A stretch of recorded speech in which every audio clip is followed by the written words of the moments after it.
Hey, Gabriel,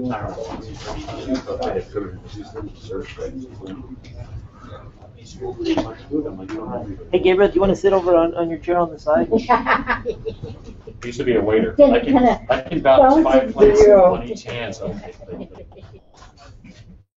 Stack them. yeah, carry an extra one up on the side. All right, everybody, we'll get started. I'm Sal. Why don't we take a few minutes here to introduce ourselves to everybody else. The whole point of this meeting is to have us all just get together. I would preferably love to have us all be in a semicircle or a circle, because it's really not just about me. It's about all of you meeting each other. So, Ed, you want to start off? Yeah, I'm Ed Mode. Live up in Luckio now, and we've been coming here for a few months. Of course, I've missed 3 of them between Frisco, moving, and work. Anyway, good to see you all. I'm Mariana. He's got a house, so keep tax on him. And I fly a P3. Oh, yeah, good. Yeah, P3 and a P2 plus. Awesome. Pat Filbert. I've been coming here since August, and then LinkedIn since July when I was out of Vegas before I came out here. I work with Sal on certain things on government public affairs for Southern. My name's Larry Osborne. This is my first meeting here, and I work with Sal in Rowan County. I'm Stella, and I know Sal through work, and this is my first meeting. And you recently moved to Waikiki. I did, yeah, I walked. Hello, I'm Mike. My first meeting. I belonged to a club in the mainland for years, and been over here for 2 years now, and just started getting back into flying. So Cool. I fly anything fast. You, Mike, you said. Mike, yeah. Mike. Miles. I've been coming here since about August too. Went to the academy. Great photography class. Weeks ago. I got to inspire. Sooner or later, I'm going to take it out of the box. I mean, you made huge progress, Miles. Oh yeah, yeah. I stockpiled and sell them for. Mark. Mark, and I'm a newbie here.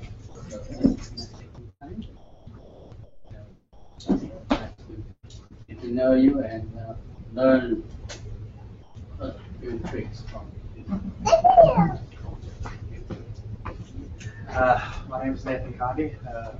I've been on the island for a year. I just got a P3 Pro a few months ago.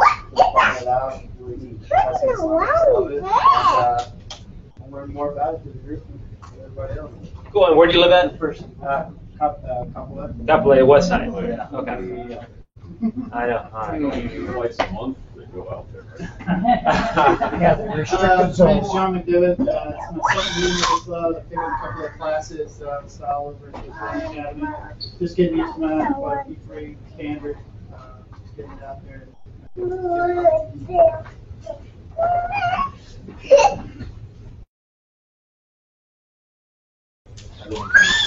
Okay. Awesome. Barry. Travis Waiting, Diamond Head, first meeting. I bought this Reebok 6 months ago. Flew it with a hard time with the iPad, and couldn't get the pictures out. You just showed me how you take the phone off. Oh. But we're still working on that. And anyway, I came down to get help from him or you or whichever. Yeah. Awesome. Andy. Hi, I'm Andy. I'm also my first meeting here. No. This year. First of this month. First of this month, yeah. First this week. Basically, I fly everything that can fly, but that part about it, they don't always survive. They always crash for some odd reason. But yes, and also the safety for the club as well. So if you guys have any safety concerns, feel free to look me up. Yep. And Dave.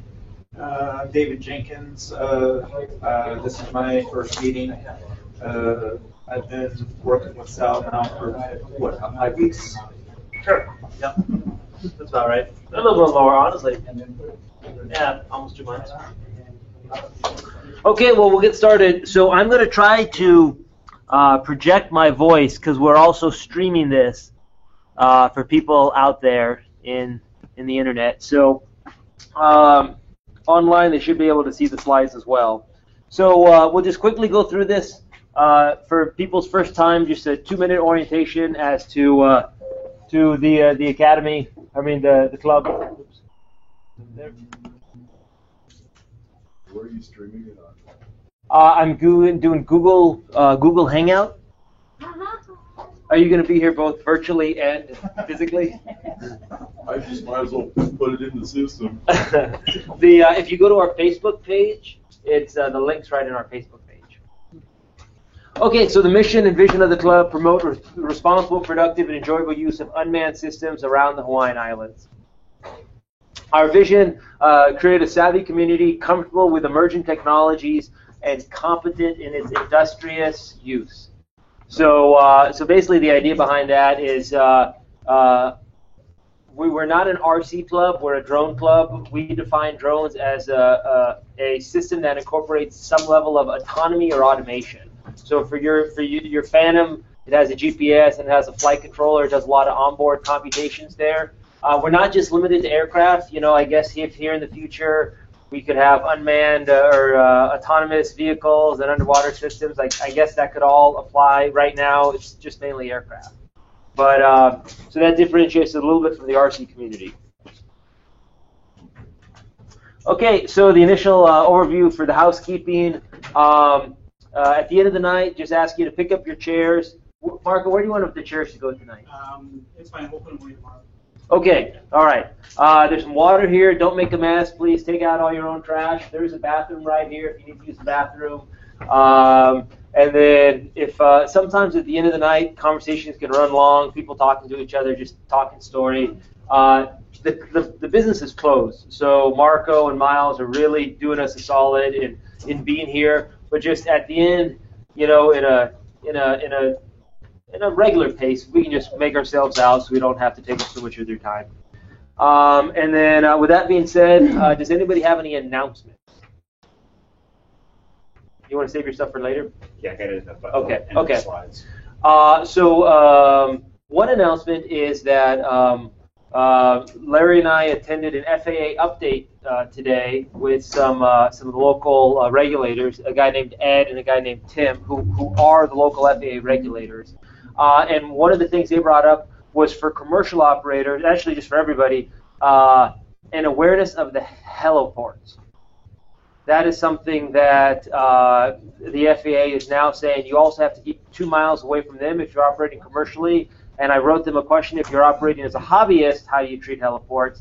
This is going to be a big problem because they're not manned. You can't call them. They don't have a lot of operations. So my takeaway from it was standby to standby. But you need to be cognizant of not just the airports, but also the heliports of where you're flying. For example, Queens Medical Center, a lot of the hospitals will have heliports with them. And you can obviously understand the concern from the FAA's perspective. You might be operating greater than 5 miles away from the airport, up 200 or 300 feet.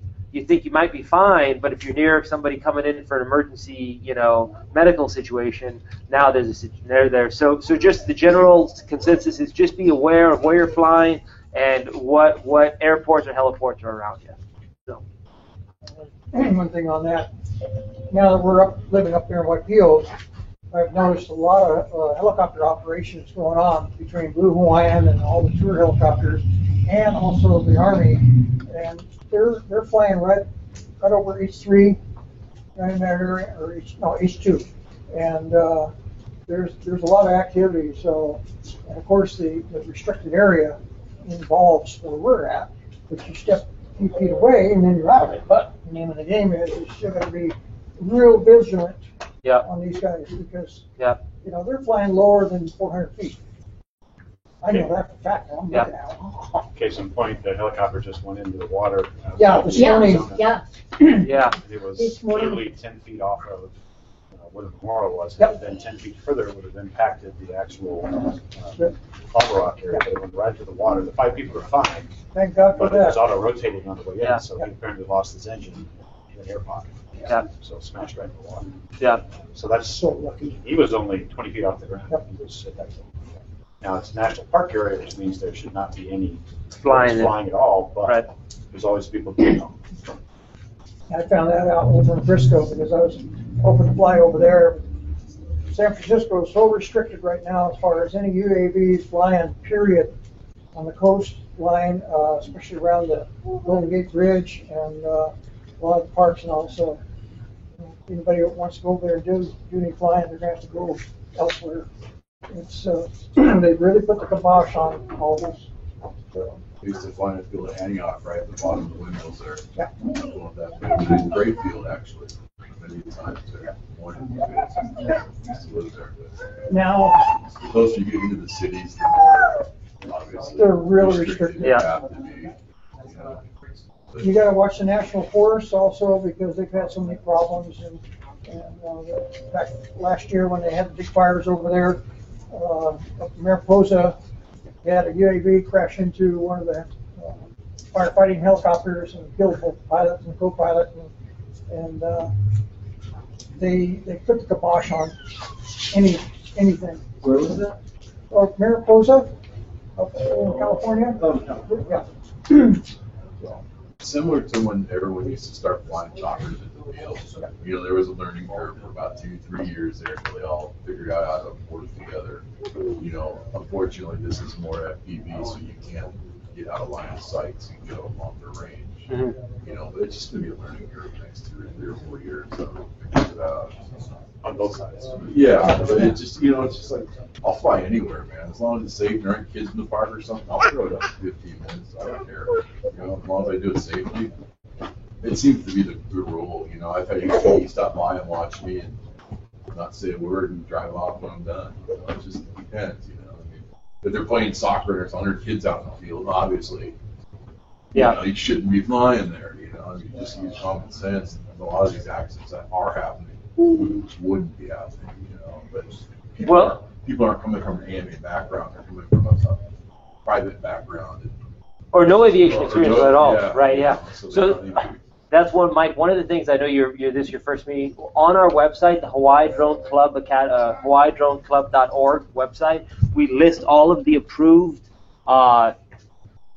absolutely approved city parks to fly in. So as long as you know, obviously common sense does apply, but if you are looking to go to a place that is 100% legal, we have a map that allows you to be able to go and find your closest park. HawaiiDroneClub.org. Yep. Okay. Miles, Marco, do you guys want to do your talk on the Typhoon?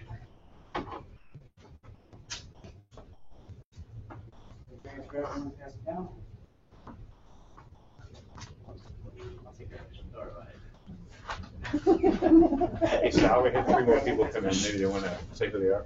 Speaking of messes. Yeah, speaking of messes. Yeah, something.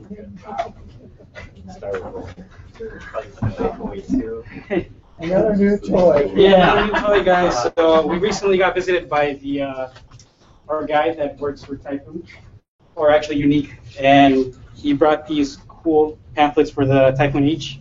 Showed us the capability, and it's actually pretty cool. We're actually really intrigued based on the cost. Introduce yourself. You haven't introduced yourself. I'm Marco. I'm the store manager here. Hi. Yeah. They didn't send it to me. It's not out yet. So they did give us the pamphlet for the presentation. So basically what it is, it has six propellers. So it can fly on redundancy. If 2 blow out, it'll still fly. The cool benefits that I see with it is that it has object avoidance, and it also has that indoor optic, what's it called? Optic flow. It's an optical sensor. Yeah, so it flies indoors. Device, you know. Yeah, so they demonstrated it where it'll fly, it'll follow anybody, and it'll avoid all the obstacles there. So altogether, cost, let's see, includes a 4K camera, a backpack. So at least with this whole bundle, we're seeing that Unique themselves is kind of sticking true to the phrase "ready to fly out of the box," because they include pretty much everything you need. The controller already has a screen, so you don't have to go out and buy a secondary tablet if you like the bigger screen. So, anything else? Object avoidance is real cool because on the On the DJIs, they cost $1,000, yeah, project avoidance. For the trees. Yeah. And this includes it already. So in March, it's supposed to release. Hopefully we get our 17. Yeah. So it's supposed to, they're claiming it's the Inspire 1 killer, but we'll see until it comes out. So hopefully by the beginning of March or mid-March, we should have our display unit here. So if you guys want to come by, and if we have it here, we'll do demos with it. All right. Any questions? Okay, cool.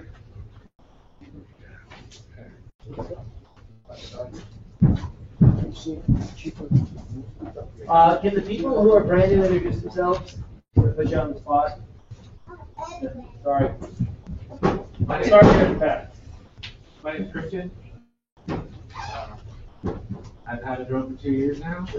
I've done version 1 was remodeled last year for Christmas. Christmas include all the like 100 flights and went over water. This year I got a Phantom Pro 3 day and night. Just got whales last weekend. Cool. And then who else? Terry. I know everyone. I don't know if everyone knows you. I'm Terry. And who else? Anybody else who's new? Oh, I'm Stefan. I'm a Chinese linguist in the Navy, but I'm also a coder, and I just find drones interesting. Cool.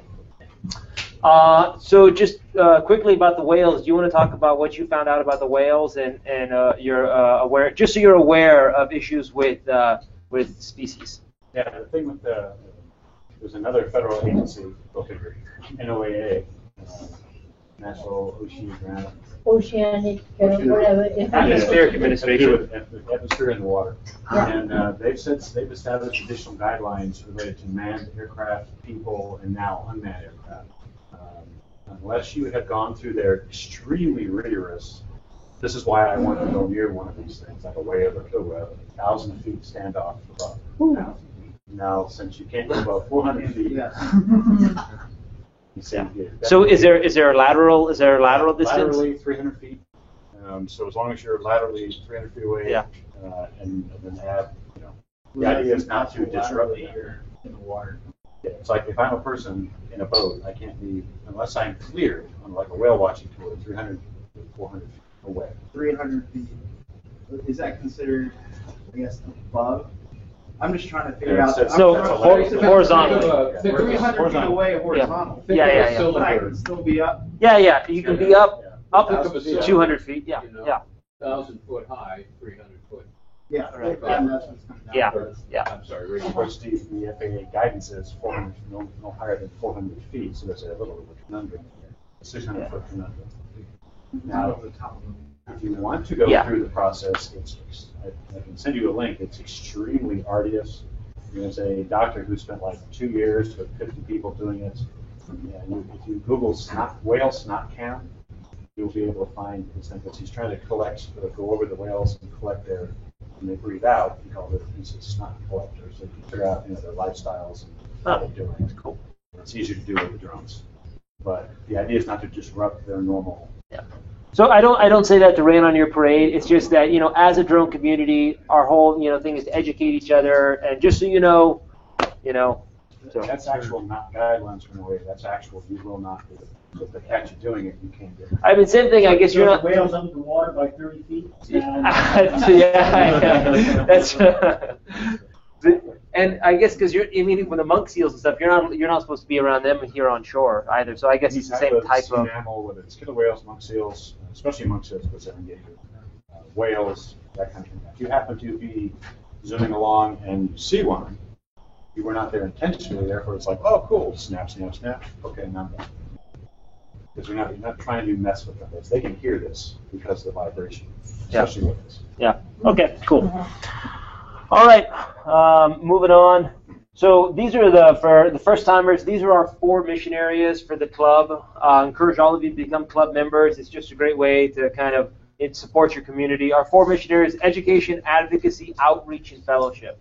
So education, through educational opportunities we have here, talking with each other, sharing information, both educating ourselves and the community. Advocacy. Later, Pat will talk about the work that he's done with the legislator. Very tireless, kind of rigorous work that he's done.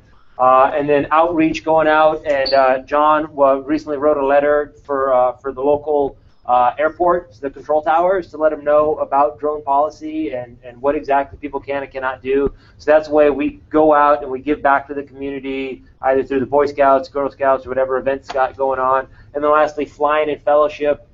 Is there anybody here from the Aloha RC Club? No, okay. There's an event going on this weekend, which I'll talk about here later, but just an opportunity for us to get together and fly. So, Pat, you up?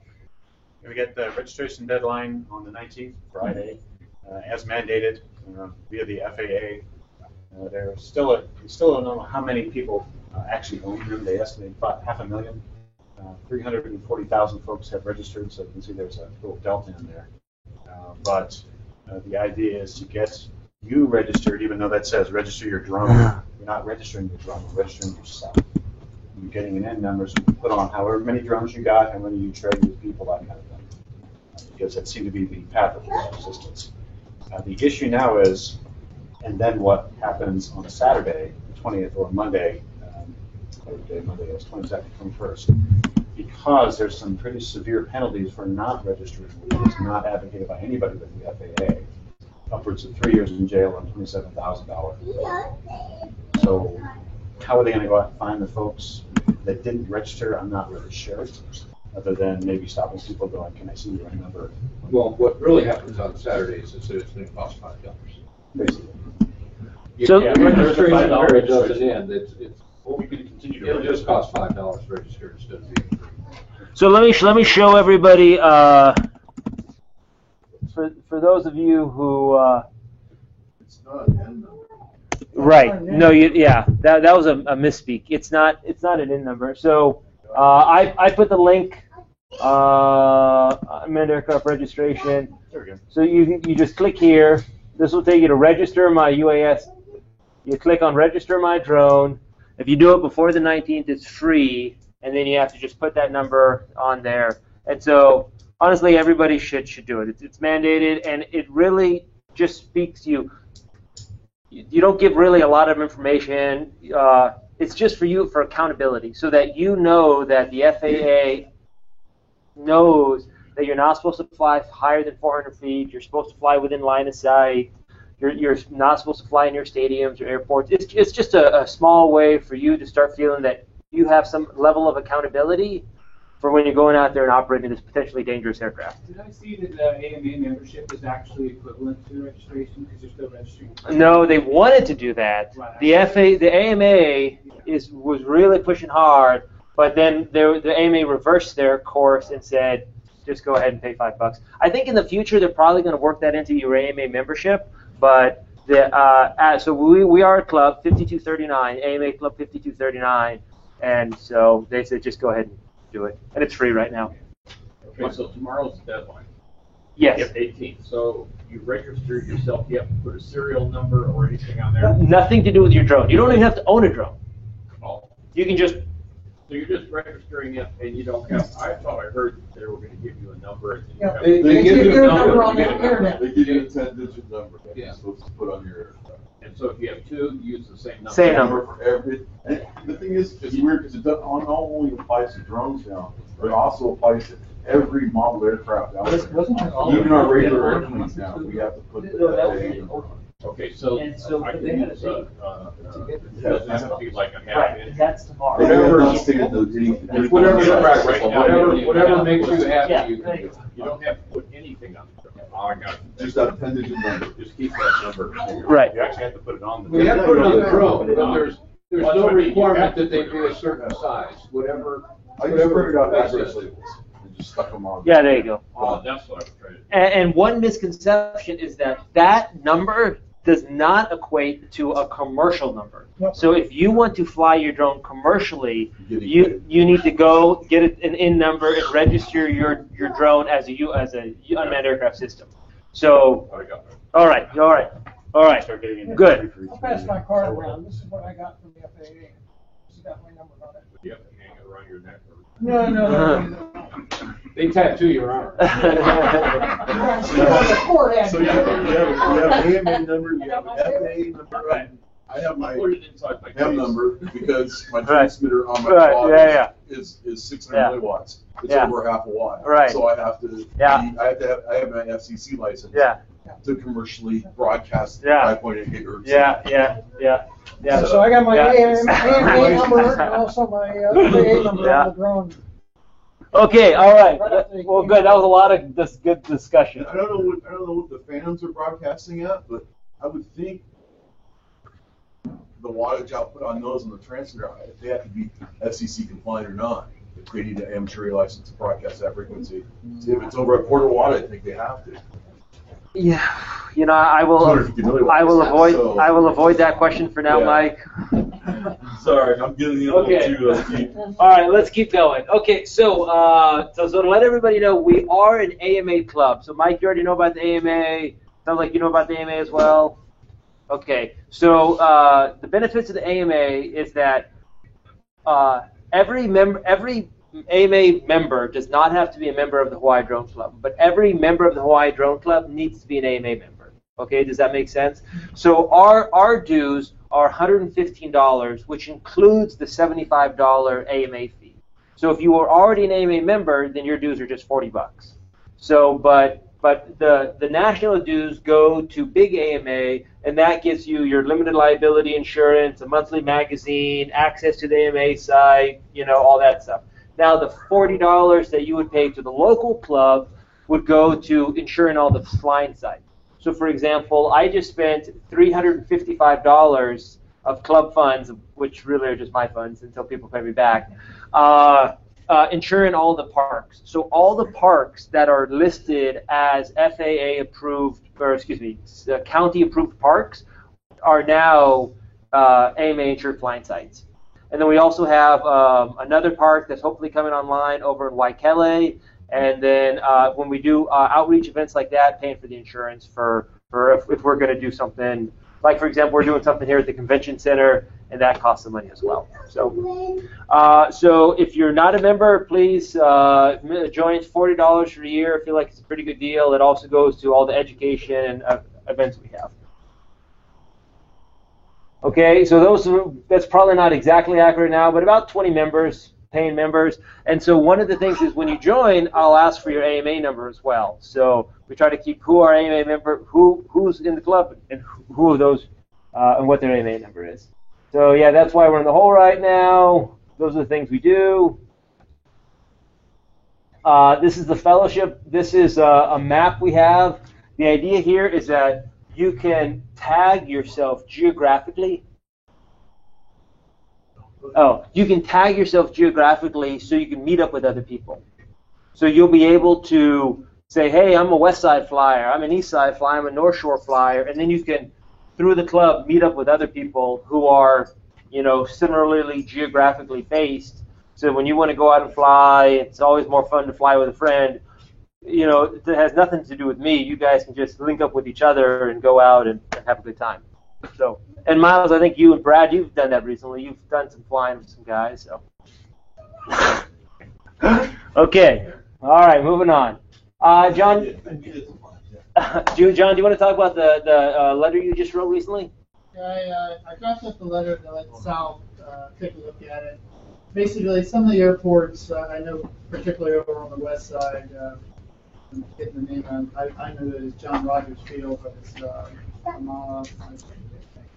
Kauai Nui? Yeah, the one that's by Barbers Point. Yeah. Oh, okay.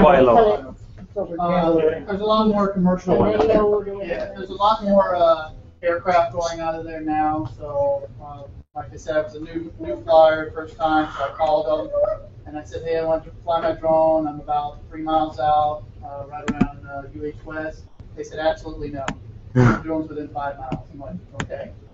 So I hung up, kind of got myself back together, and I started doing some research. I came to the first meeting, talked to Sal about it, and started digging a little bit more. Called him back on the second occasion, and I got permission that time to fly. But I went ahead and drafted up a letter, kind of outlining, you know, here's what we, you know, as members of the club, and also as we've been FAA, you know, registered, we understand the rules, we understand the height limits. We're doing the courtesy, letting you know it says to notify, and we're notifying. Doesn't really say I'm asking for permission. I recently called them again about a week ago, and the letter hasn't even went out yet, but they already seem to have a different attitude about it. They started asking me, what's your registration number, where are you going to be, how long, and what altitude. So hopefully the word is getting out now to the airports. I don't ever have a problem with Honolulu. Yeah. They're real cool about it. So. And with that being said, I'll show you.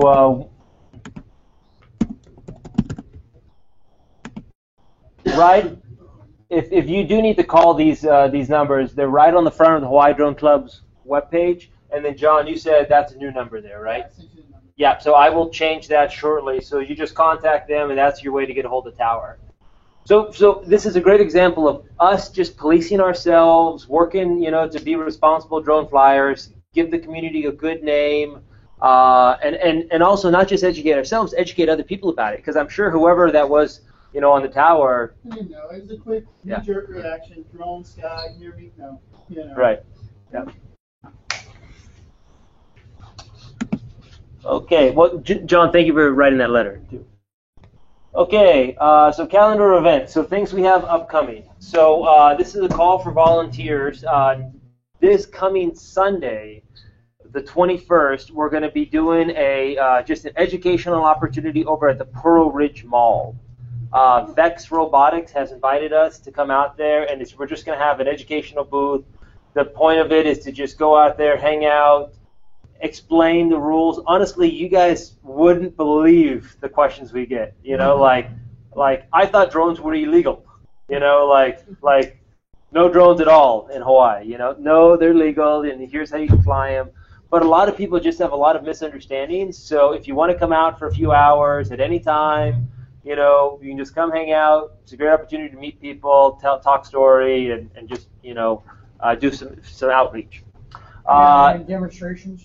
No demonstrations on the 21st, right. Yeah, we try to coordinate that in advance, and people like to have insurance, and we have to insure the site and stuff. So this one is just going to be a booth, but that it does lead me into the next follow-on one, which is March 11th, 12th, and 13th. The Hawaii Drone Club is doing an outreach event at the convention center. So that is in relationship with the Honolulu Festival. So we're going to be having a booth there, and we will have very controlled flying there. So you're going to have to be approved by me, the club president, as to you flying at this event for this time. Oh, no crash and burn? I know, yes. And we're going to have a designated flight line area with a flight line and a safety line. I got to talk to Andy about that. That reminds me. And we're going to have some netting up. So the whole point is that we do it, in a really safe way for spectators. But they also have an opportunity to engage and ask questions and find out more about drones. So if anybody wants to volunteer, we definitely could use the help that weekend. Friday, the 11th. We're going to have school kids. So we're going to be doing school kids all day long. So it's going to be a lot of kids throughout the day. And so if you have an opportunity to just come and help out in any capacity, Friday the 11th would be great, and then also Saturday and Sunday. So, okay. What are the times? It's going to be like all day. Friday is going to be from like 9 a.m. to 4, and then Saturday, same thing Saturday and Sunday. Like this week Sunday. Take it? This week Sunday. The 11th, 12th, 13th. Oh, this Sunday, yeah. The Pearl Ridge Sunday is going to be from like 10 to 3, something like that. So kind of like Sunday, late morning, afternoon. You can come. I'll be ready. Okay, and then that's about it for volunteer opportunities. There is one more opportunity. This coming Saturday, the Dakine Multi-Rotor Group is looking for volunteers for the Fun Fly and drone race this weekend. So that's going to be at the Kapa'akori Road Park.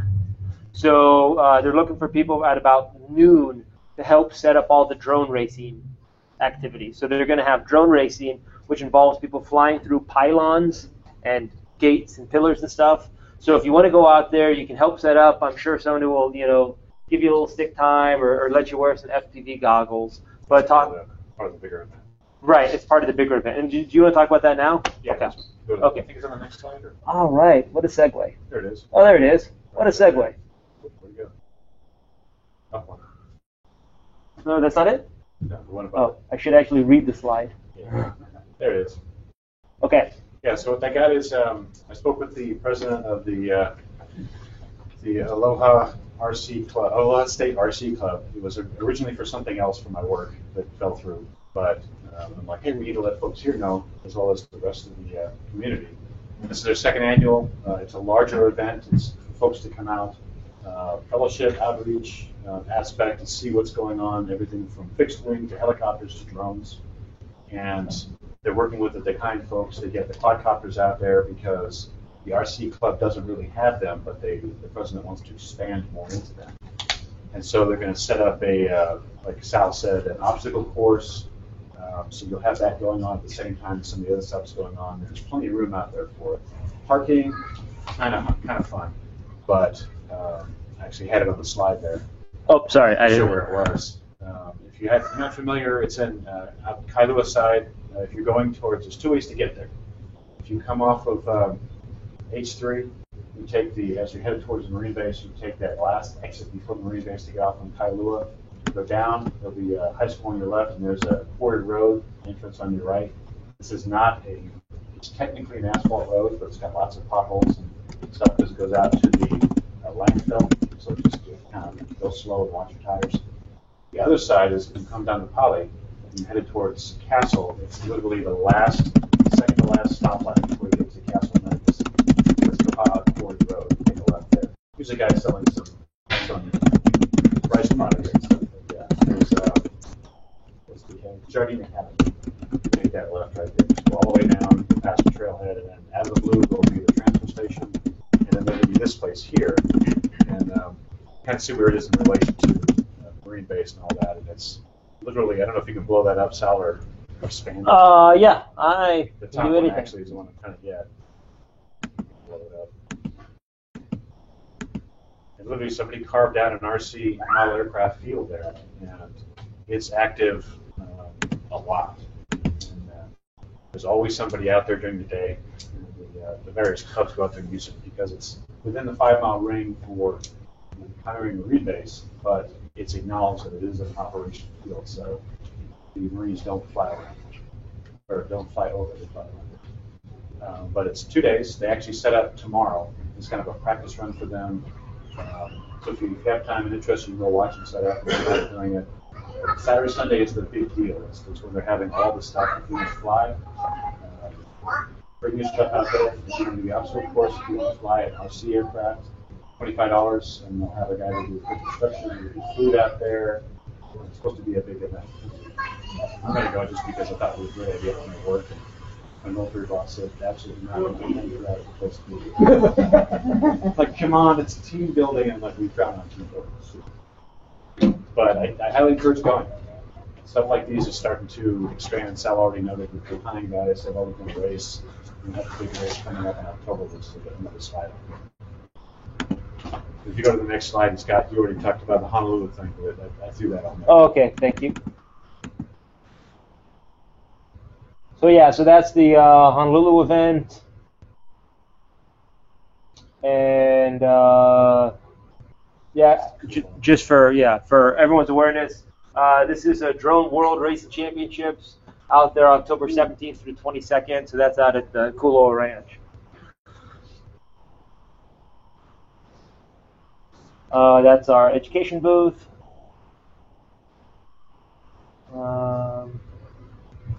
Brad, you want to talk a story about the aerial photography class you took? Yeah. I mean, it was a great class. It was a field class. Thank you for the class on. My background is a land photographer, so I came to drone and not knowing what I'm doing with it. I took the hot fly class. Yeah. Then Kenji spends a lot of time sharing about just the principles of shooting from an aerial standpoint as well as editing. So he goes through Lightroom and everything, color correction. Spends a lot of time about correcting circular visual there. So it was really good. Then, so the first day was classroom and then a little bit long. The second day we actually went out and paired up with people and went out to different areas. And they brought in photos and critiqued photos. Gateway, a bunch of stuff. Yeah. You know, he's sponsored by DJI and a bunch of other companies. So yeah. he gave away $100 worth of stuff based on your photos.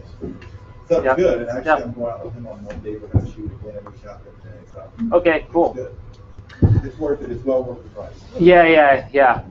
And so I mean, the Drone Academy is not related to the club. It's just that people have to realize that if you want to go out there and educate yourself, I tell everybody just try to do it amongst yourselves. You know, just work between yourselves. But if you feel like you need to go get some training, you have to realize people have to get compensated, and there is some time and investment that does go into it. So The great thing also is it allowed me to connect up with other people that want to fly. So, like one time, Eric has a friend out of a Bahamas, so we were able to go out there in the jar. Yeah.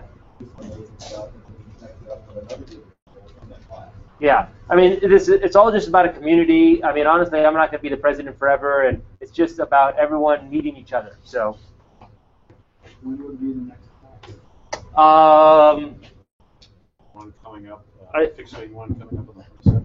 Yeah, I have a fixed wing, how to build a fixed wing FPV class, like a wing, next weekend, and there might, I don't know, the air photography. I think there's actually one next weekend. Yeah. So. The fixed wing is like an Elevon kind of thing. Yes. You just Yeah. So it's a 48-inch wing, 48-inch wing with FPV. We give you the battery, the monitor, the controller, everything. So includes class. Oh, it's a whole kit. A whole kit. Yeah. You the whole kit, and then you build it with us, with an instructor, and then you take it home. Now that I have so that's coming up. Yeah. That one is next weekend as well. So like that's that one. I try to put it in the newsletter, so I get your emails and all that. Start adding some emails to us at the end of the newsletter, all the upcoming classes. Yeah, and so this is our most popular class. That's a 250 racer. So that's what the people go out and what Pat talked about out at the race, the field. Mike, if you don't have one, if you like to go fast, you should get it. About half a dozen. Huh? I had about 6 of them. Okay. I'm building 3 more for us. You crash them as much as you fly. Right, yeah. It's just like NASCAR. You don't have one car. Right, it's like Demolition Derby, right? Yeah, you have 12. Yeah.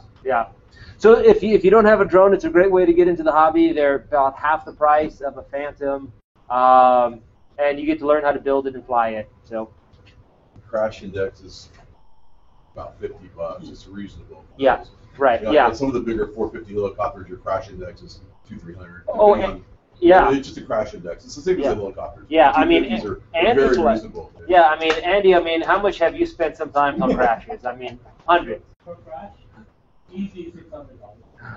Oh, you can build a whole drone. Well, no, he's flying the big helicopters. Oh, yeah. Yeah, the 600 or something. Yeah. Instead of blades on it. $300 for the face of Yeah. Yeah. But with the crash index of the 250s, it's very reasonable. Yes. But it's very low. Right. Well, and that's why it's one. That's what we encourage multiple, people. Great way to get into it. So yeah. But that's part of racing. Crashing's racing. Yeah. So actually, while we're talking about racing, one of the other sites that you guys need to be aware of, if you are into racing, is a site called Drone Racer X. This is put together by the Drone Club, so this is basically a sister site of the Drone Club, and this will tell you when there's upcoming events. So for example, if you just click right here, upcoming events, I posted this today, 2 races this weekend. There's a race in Maui, there's a race in Oahu. These are the people to contact. So it's just an educational opportunity for you to just stay attuned. If you know people who are doing races, have them contact us, and we'll put it on here. We can start continuing to promote the drone racing community. So there's a group on the Big Island as well. Anyone, if you're listening from Big Island, tell us about your races. They're not as advanced. Probably the biggest group is the Maui group. So Maui's really, and they have their own Facebook page and everything. Okay, well, guys, that's about it. Let's we have some time for Q&A, and then. Oh yeah, sorry. Thank you, Pat. I'll let you take over. Here, can you stand? Because there's a mic up here. Do you mind if you stand up? I'm long-winded, so now here's the 3-hour part of the club. Real fast, I went through and did a quick analysis of all the stuff that Hawaii legislative session that started in January is doing related to drones. There's about 24, give or take, bills. They're looking at everything from privacy to research development to do you have to have liability insurance. So about every other week, I post an update of did this one die in committee? Is this one going to get passed? So far, Hawaii has no laws on drones except for one where they did some funding to help. Put that up for. Oh yeah, they did some funding last year to help get one position funded for the larger FAA test site. Hawaii is part of a larger Pan-Pacific test site that's linked in Oregon and Alaska. Hawaii is lagging a little bit behind on that because we're not doing a whole lot there other than getting people involved and trying to get matching amounts. But having said that, at the state level, they really are interested in this kind of stuff. I've reached out to a couple of legislators, to include one senator who's extremely interested because his district has the airport in it. At the federal level, there's at least 64 drone bills across the nation that are being looked at by Congress.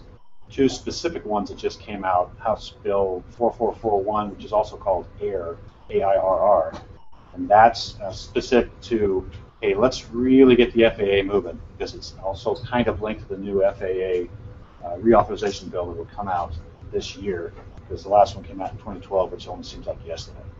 There's another one that just came up, 4432, which focuses a lot on research and development, and developing a joint testing site above and beyond apparently the existing 6. So as these things ramp back up, again, they're at the initial, here's my bill level from the House. The Senate hasn't done anything at the federal level yet. What happens when they get together and go bowling and talk about these things in the summertime is, I like your bill, but I don't like this part. I like your bill, I don't like this part. Let's bring it together and maybe get a good bill, one for the president to sign. What they're really trying to do is get the FAA to actually really do what they're supposed to be doing, and that's get these rules out. Now, I've heard the rules on the FAA side may come out as early as April, but that's extremely optimistic, I think. It's bouncing back and forth between this summer to sometime in early 2017. So the small UAS rule that the FAA is working on, according to them, covers all things. It's not just commercial, it covers everything. So the issue that the bill 4432 comes up with is, let's create a brand new class of drones from 4.4 pounds and below that are exempt from all that. You wouldn't have to register, maybe. You wouldn't have to worry about all this 400-foot height, 400-foot altitude, everything that the FAA wants you to do right now. I think the AMA is behind part of this because there are some aspects of the AMA that don't apply to the other bills, and all of this is confusing, and I'm trying to keep it straight. And long story short, take a look at the website. The stuff's there. You'll see the latest update. And there's also links to these bills further down on the site there if you really, really want to read legalese, which is going to be really hard. Thanks. Thank you, Pat. And I will say, I put in here, if you don't know who your local legislator are, I put a link so you can put your address in, and it will show you who your local representatives are. And then also, you can just browse all the elected officials and Facebook stalk them. So, and the cool thing about that is that if you do know who your elected officials are, and you do want to speak on behalf of the club or on the behalf of the greater community, let me know, or let one of the club officers know. And just like John did, of, hey, I'd like to draft up a letter. You can draft up a letter, basically, stating your position or your, the club's position, and then you can kind of speak on behalf of not just you as a sole person, but you can speak on the larger half of the community. We have about 200 people that get our newsletter, and I guarantee you there's a lot more people than that fly drones here in Hawaii. But it's just, it's more than just your voice. You can say that you have a little bit of, represent a larger community behind you. If you want to submit testimony, the fun part is you can. The hard part is figuring out when the hearings are, because if you go to the legislative website, they have any bill, there's hundreds and hundreds of bills. You can submit testimony as long as there's a note that says hearing on the following date. If there's no hearing, you can't submit testimony. You can do it in the email form, you can do it in a letter form, whatever you want to do, but almost like a daily tracking. So I'm just looking at trying to figure out how to get the votes on that, because the website is not very useful. It also doesn't tell you if anything ever got passed. Yeah. That's the hard one. It tells you what's there, but it doesn't tell you, oh, is it law yet? Is the governor signed? Okay, so now this is our time in the meeting. We got about 15 minutes left. Now we can just talk to each other, answer questions, ask questions. So I want to follow up with County Marine Base. Oh, yeah. Like area.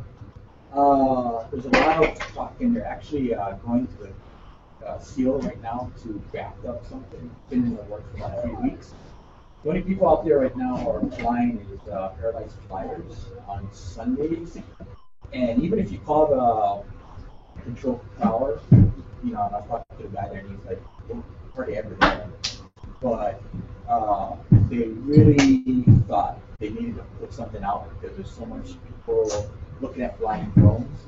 And it's kind of a mixed bag right now with Paradise Flyers and other people interested in flying on Sunday. They will make sure that everybody understands that even if it says Sunday, it doesn't guarantee you're going to be able to fly on Sunday because it's a active runway. Right. So it's you know, up in the air on what day you actually can fly out there, which is right now only the Sunday. So hopefully within the next 2 to 3 weeks, I'll see what map back up, and we can kind of look at that as part of what can be implemented, and we were able to go out there and fly around Up to the, trying to you get on base, right? So you're gonna get you gotta get a pass. You have to get so there's another. just to not to interrupt you, but peninsula right here, Kapu Peninsula, the runway is right there. Our area is right here. Usually they come in around this way, and it's primarily helicopters, but there are large fixed-wing aircraft called P-3s that are out there. And there's also Air Force C-17s that can be big, giant cargo planes. They generally circle around the bay, but if there's an emergency, it might be good to find out what these flight routes are. Because I know sometimes they actually have to come over. Well, I have actually all that stuff, so I can actually bring that in. But also, we have the MD-22s coming in, and we're building huge hangars and stuff like that to change a lot of the activity on the base itself. But I think hopefully if I get a draft of what they're trying to put out to the individuals that want to fly on the base, hopefully within the next 2 weeks. I think he said that it's been in the works for about a month and a half, since probably January, that a lot of people came to them and want to fly. And they just... So would it be open to just the Paradise? No. So what they're trying to do is open it up to others that want to fly. Right. But it's going to be under, you know, you have to have access, you have to get permissions, you have to, you know, do a lot of things to get on base. Yeah. Right? And then there's other ways to get on base as well. They do fishing permits, they do golfing permits. Once a year, they open it up for, I don't know how many people, like 100 people. Everybody's on it, you know, they get down there early and they try to get their passes so that they can actually get access to the base to actually go golfing. But I surf on base, so I could surf at lunch. But, right. These guys that are getting golf passes and fishing passes are going surfing as well. So right. There's a lot of issues with that going on as well. But hopefully they'll have some structure. Can I add at the visitor center when you go into the main gate? Yeah. You go to register your car. They ask, okay, where would the security force might be seeing your car? If you say, oh, I'm going to the golf course, I'm going fishing. That's it? Okay. If they see your car somewhere else, but if they see your car somewhere else, then they will give you a ticket that you leave because you're not in an area you're supposed to be. Or even when you surf, if we're surfing and there's a lot of people out there that they look on, you know, on the parking lot, if you don't have tags in the car, they'll call everybody in. And they'll actually get people to show their ID cards. Oh, wow. Yes, and they do. If you don't have an ID card, even if, unless you're with your friend that says, okay, you know, I sponsored you in there. Right. And they'll, you know, let you stay. If not, they'll pull you out of the water. Yeah. So so as a club, I think we'd love to follow up with this opportunity to fly over there, you know, at the airfield. So can you just, you know, maybe send the club's address and Pat, if you want to follow up with how, you know, as a club, we, you know, and then what I would say is that members from the drone club that would be going there would be AMA sponsored members, would have AMA insurance, would be, going in accordance with, certain respectable, So hopefully I'll see the draft. Yeah. And I can actually see if that's something that they'll even take in consideration to have some comments. Marines are a lot more open than some of the other services are to this kind of thing. The Air Force will, if you own a plane and you want to go out and do a flying club type thing, a lot of the air bases will allow that. Yeah. The Marines, and ironically, they also bring their own UAVs out, Shadows. The Shadow Squadron coming out here.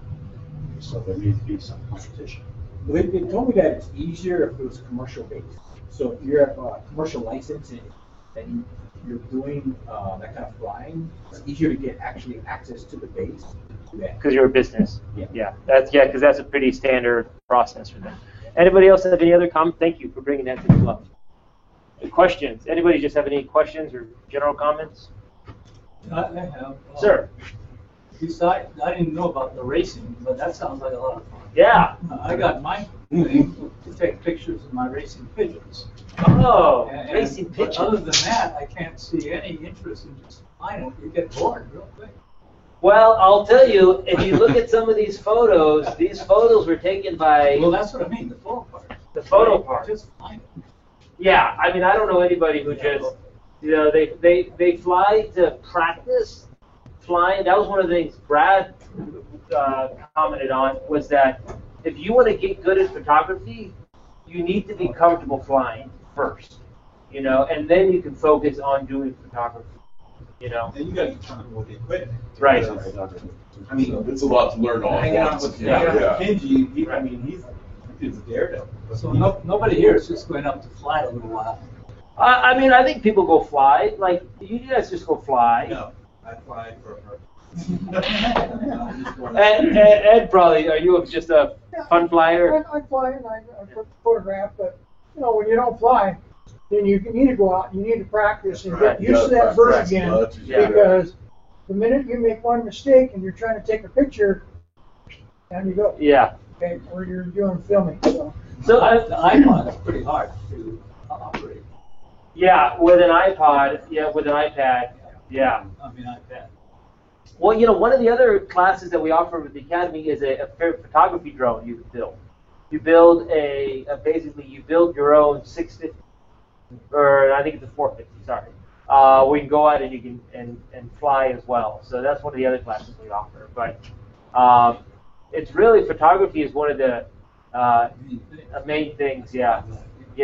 And then the racing part is a competitive. People like to be competitive. That sounds fun. Yeah.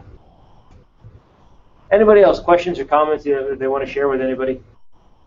If anybody wants to get on the newsletter distro, just give me my email or give me your emails. I've added you on. Oh, actually, that's a really good point. For people who have not joined the newsletter, I'll tell you this. You don't even have to email Pat, because he won't write you back. Right here, there's this giant button that says subscribe to our newsletter, and you just click it. And then you put in your information there, and it will automatically generate a reply for you, where you have to acknowledge the reply. If you don't acknowledge the reply, then it'll go through your spam. Hey, I'm not buying that, so keep away from it. Stella, do you have something to say? Yeah, does the Drone Academy, does that list all the classes? Yes, they're all listed on the Drone Academy website and on the Facebook page. Okay. I got some cards in Oh. the big 3x5. So right now I'm on Hawaii and I'm seeing a couple things here. It says that I'm not allowed to fly in state parks.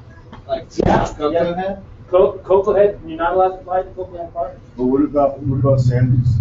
Sandy's is a county park, and you are approved to fly in Sandy's.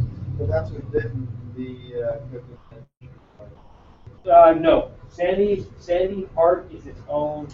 Because I'll go out there in the mornings and I don't have a problem out there, but it's got to make it Yeah, it's fly out over Yeah. But then he can't take off. But you can't take off. You cannot take off from a public or land on public. But you can take off from Sandy's. Sandy's is an approved city park for you to operate everywhere. I live out there, that's why I go there. So pretty much, any beach out here is Right. I mean, and you know, like what everyone will tell you, are you really going to get in trouble? Probably not. You know, if you use your judgment. That's why I'm here. I wanted to learn. Yeah. But what I'm learning is that these restrictions on the right side. I mean, right. Yeah. You can't even take off on your beach. Now, I will tell you that like Monty Type, for example. Private property, you can take off. So if Larry has a very nice beach over in Lanakai, house over in Lanakai, has with beachfront property, said come over and fly at my house, you can take off from his house and you can fly over the beach because you're operating your aircraft from a place that is approved for you to be flying. And then operating over the beach is not the county, city, and county property. The property is FAA's property. But that's only good on Mondays, Thursdays, and Saturdays. Yeah. After something. Yeah. And it depends on what you have for breakfast. You know? That's always one of the things they ignore. Yeah. They don't care about. Yeah. So then I guess the next question is, why is beaches as long as I'm off the stand, or? Well, I think the department. So the beaches are owned by the Department of Land and Natural Resources. So they're owned by the state, and they are public property here in Hawaii. That's one of the benefits. Public access. Public access. Generally, right. no beach that isn't except for some. Yeah. But like if there's people there, it's cool. You fly out over the sand and go on the water side. And you just fly right over the water. Yeah. Right now over people. So who says it's okay? The city or the? It depends on the jurisdiction of where you're operating. So, for example, with the state park, the jurisdiction of the state park is at the state level. But for city parks, the jurisdiction is at the county level. All beach parks are city and state. The city up to the high water mark. I'm a wedding photographer. Been dabbling in this stuff for like 15 years. Okay, well, great. Competition is surplus and all that stuff. Yeah. But the funny thing is, they say the high water mark of record. So, you know, we had big things at the convention center. They said, you know, the high water mark of 1922. You know, and I'm like, where's that record? They go, we don't know. Right. So it's really funny, like at Waimanalo and stuff, if there's any type of grass or weed, that's considered city. And the second you go where it's clear, Where it's all sandy. Yeah. And so then it's state. But then actually Waimanalo is not even owned by either one. That's all part of Homeland, Hawaiian Homeland. And DNR is just managing it.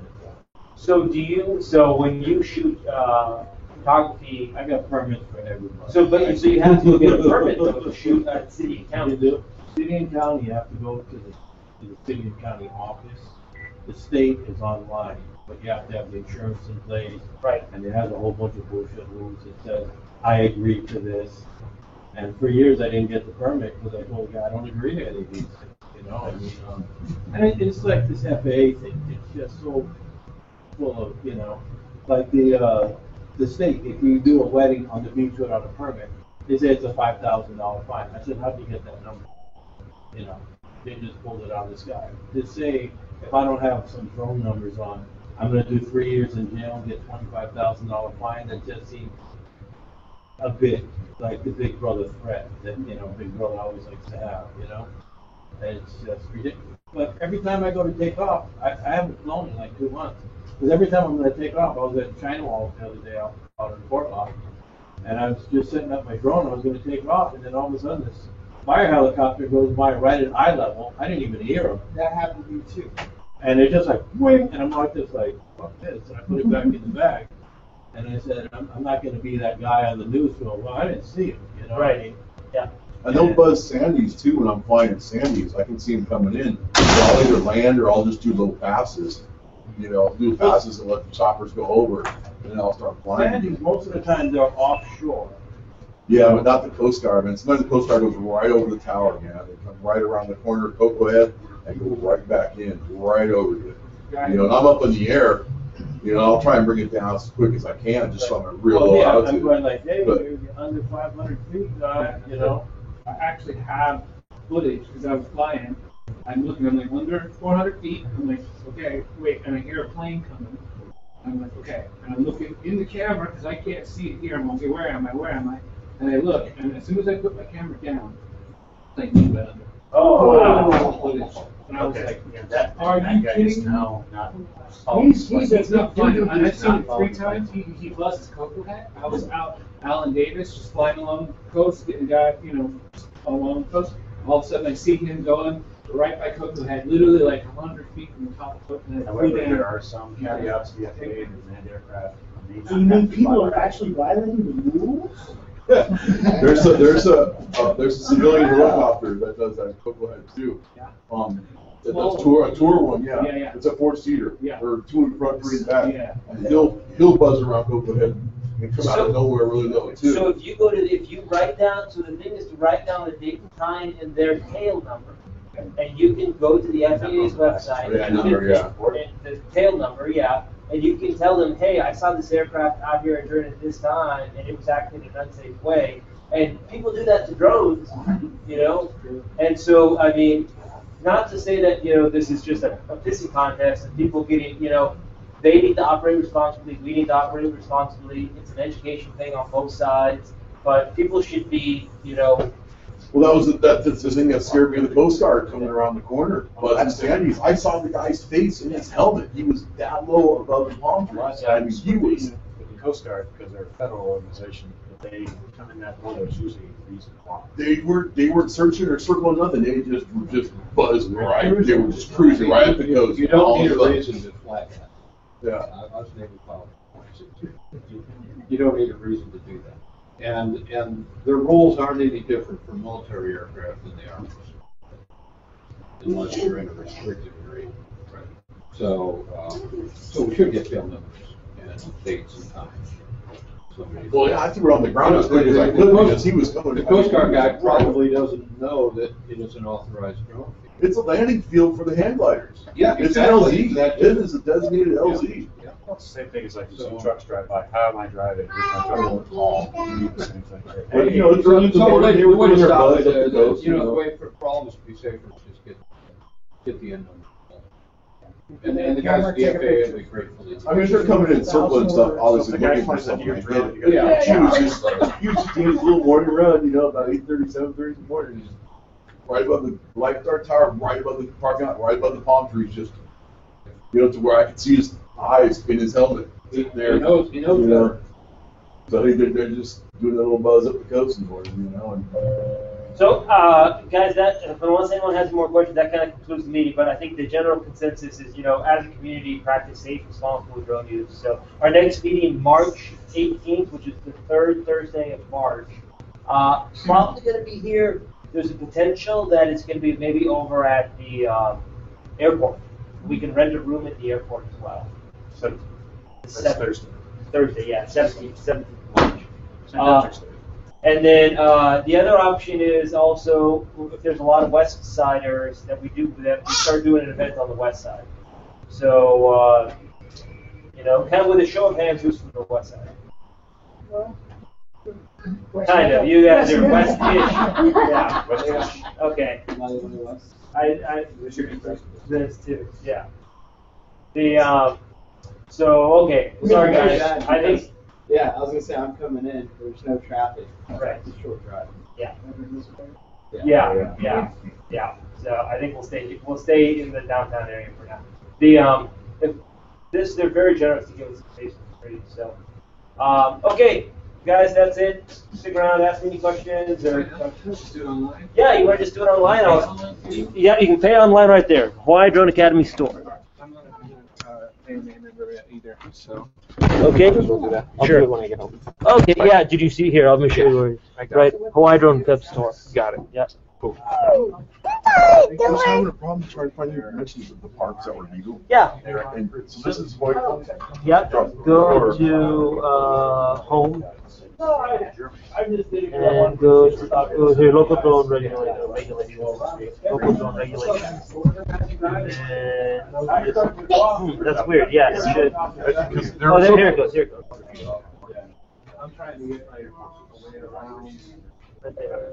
Oh, okay. So, and then those are the parks right there. Oh, okay. So that's what I'm finding right now is that really there's only a few places on the island you can actually fly these. within regulation. Completely legal. I mean, you could be, so. I like even over in Haleiwa. I mean, Yeah, are you North Shore? Oh, the park past Holly over there. You know, right past the bay. There's that one park by the school there. So I found out now. Around there, but I know, but now I'm finding out I'm illegal. Well, So I that, mean, at least now you know. And so if you go operate, yeah. people around there. no, exactly. See, that's the thing is that one of the things I like to do is launch from the beach, but away from everybody, and then fly to a truly secluded area and just like watch the wave go over. I've been in some of those parks where the HPD sat there and watched me. Right. And see that I was like not being any. Right. And then they just Yeah, drive off.